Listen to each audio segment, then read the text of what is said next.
Land Rover just did something no one saw coming. They took their most aggressive SUV and gave it 502 horsepower of pure electric fury. No engine, no exhaust note, just silent, brutal speed. And it's cheaper than their flagship electric Range Rover by almost $70,000. Stick around, because by the end of this video, you'll know exactly why this SUV is about to embarrass cars that cost twice as much. And I'm going to show you details that most channels are completely missing. Before we dive in, if you love cars that break the rules, hit that subscribe button right now. We drop videos like this every single week, and trust me, you don't want to miss what's coming next. So here's what happened. At the Goodwood Festival of Speed, in front of thousands of car fans, Land Rover pulled the cover off their best-kept secret, the Range Rover Sport Electric. This isn't a concept. This isn't a rendering. This is a real prototype, tearing up the Goodwood Hill climb in front of everyone. And the numbers are wild. 542 horsepower, 637 pound-feet of torque, dual motors, all-wheel drive, and a chassis tuned specifically for electric power. Think about that for a second.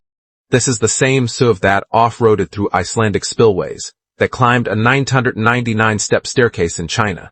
And now it does all of that, silently. Let's talk about why that silence actually matters. When you remove the engine, you remove the noise. But you also remove the excuse. There's nowhere to hide bad engineering behind a loud exhaust note. Every bit of body roll, every bit of hesitation, every flaw in the chassis becomes obvious the moment you go electric. That's exactly why Land Rover didn't just drop a battery into the existing Range Rover Sport and call it a day. They retuned the entire chassis. They rebuilt the suspension response. They even engineered a completely new interior sound, designed specifically to make an electric SUV feel alive instead of silent and sterile. Because here's the truth about most electric SUVs on the market right now. They're fast, but they're boring. They accelerate hard, and then nothing. No emotion, no character, just a whoosh and a number on a screen. Land Rover is betting that people don't just want speed, they want to feel something. Now here's where it gets interesting for buyers in the United States, Canada, and the United Kingdom. Land Rover is expected to price this thing around £100,000. That's roughly $135,000 US. Compare that to the full-size Range Rover Electric, which is expected to start near $200,000. You're getting almost the same power, the same platform, the same battery, for tens of thousands less. That's not a coincidence. That's a strategy. Land Rover watched what happened with other ultra-luxury EVs. They watched buyers hesitate at flagship pricing, and they made a calculated decision.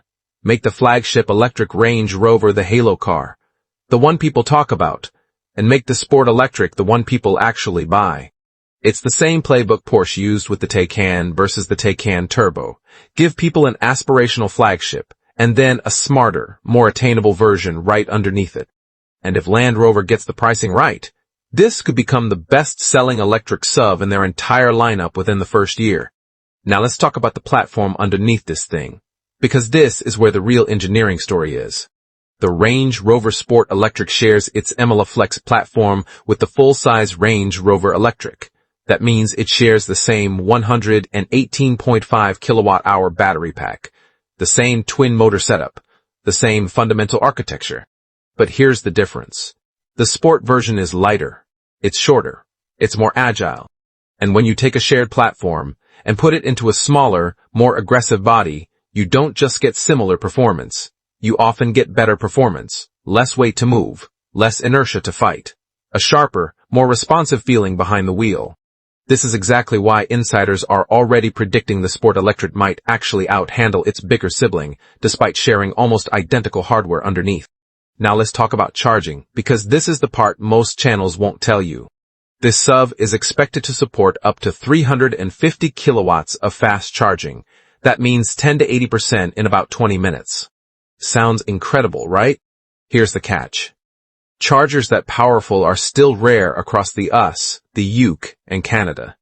So on paper, this SUV is a charging champion. In real life, you might be waiting a lot longer than 20 minutes. Let me put this into perspective for you. In the United States, most public fast chargers today max out somewhere between 150 and 200 kilowatts, Only a small percentage of stations can actually deliver the full 350 kilowatt experience this sub is built for. In the UK, the picture is a little better thanks to networks like Ionity and Gridserve expanding their ultra-rapid chargers. But even there, 350 kilowatt capable stations are still the exception, not the rule. And in Canada? The infrastructure gap is even wider, especially outside major cities like Toronto, Vancouver, and Montreal. So here's the honest truth. If you buy this sub expecting 20-minute charges everywhere you go, you might be disappointed. But if you understand the infrastructure landscape and you plan your road trips around the right networks, this sub could genuinely deliver on that promise. That's the kind of detail that separates people who actually understand EVs from people just reading a spec sheet. Now let's talk about who this sub is actually competing with, because the luxury electric sub space has gotten incredibly crowded. You've got the BMW X5 bringing German precision and a familiar luxury feel. You've got the Porsche Cayenne Electric, which leans hard into performance and track capability. You've got the Audi Q6 e-tron, which focuses on tech and refinement. You've got the Polestar 3, minimalist, Scandinavian, understated. And you've got the Lotus Eletre, which is arguably the wildest, most aggressive option on the market right now. So where does the Range Rover Sport Electric fit into all of that? Honestly, based on what we've seen so far, it might just be the most emotional option in the entire lineup. Because Land Rover isn't trying to make an EV that feels like an appliance. They're trying to make an EV that feels dangerous.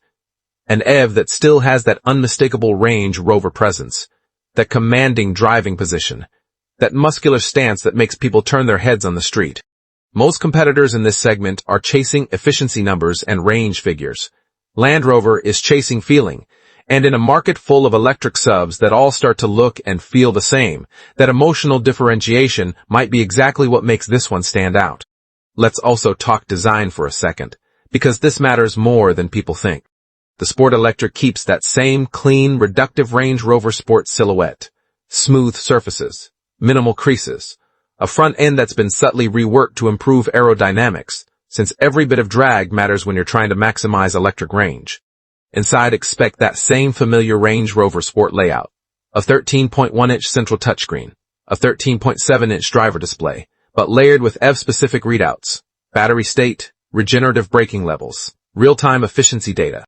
And here's a small detail that tells you a lot about how Land Rover is approaching this transition.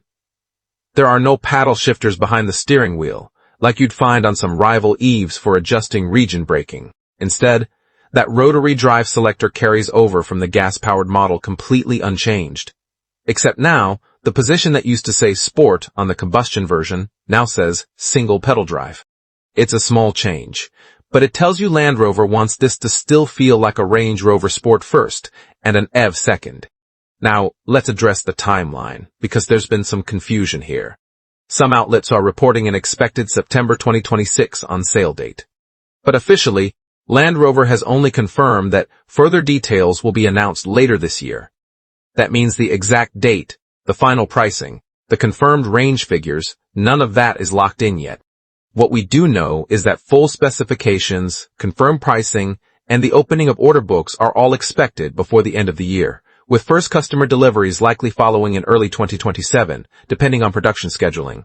So if you're seriously considering the SUV, now is the time to start paying attention, because the window between the official reveal and the first deliveries is going to move fast. Let's zoom out for a second, because I think there's a bigger story happening here. This isn't just about one SUV. This is about how legacy luxury brands are handling the shift to electric power without losing what made them special in the first place. Range Rover has spent decades building a reputation around presence, around capability, around that feeling of commanding the road, whether you're crawling through mud in the countryside or gliding through city traffic. The risk with electrification for any brand is that you lose that character in the process, that the vehicle becomes just another fast, quiet box on wheels. What Land Rover is trying to prove with the Sport Electric is that you don't have to choose, that you can have zero emissions and still have soul, that you can have instant torque and still have that unmistakable Range Rover attitude. Whether they've actually pulled that off, we won't know for certain until we get behind the wheel ourselves. But based on the numbers, based on the platform, and based on what we saw at Goodwood, this might be one of the most important electric SUVs to launch this entire year. So let me ask you something, because I genuinely want to know. Would you trade a gas-powered Range Rover Sport for this electric version? Does 542 horsepower and instant torque make up for losing that V8 soundtrack? Or does the sound and feel of a traditional engine mean too much to give up, no matter how fast the electric version is? Drop your answer in the comments below. I read every single one, and I want to hear what the car community actually thinks about this shift. And if this video gave you value, do me a favor. Hit that subscribe button, tap the notification bell so you don't miss the full reveal when it drops later this year, and I'll see you in the next one.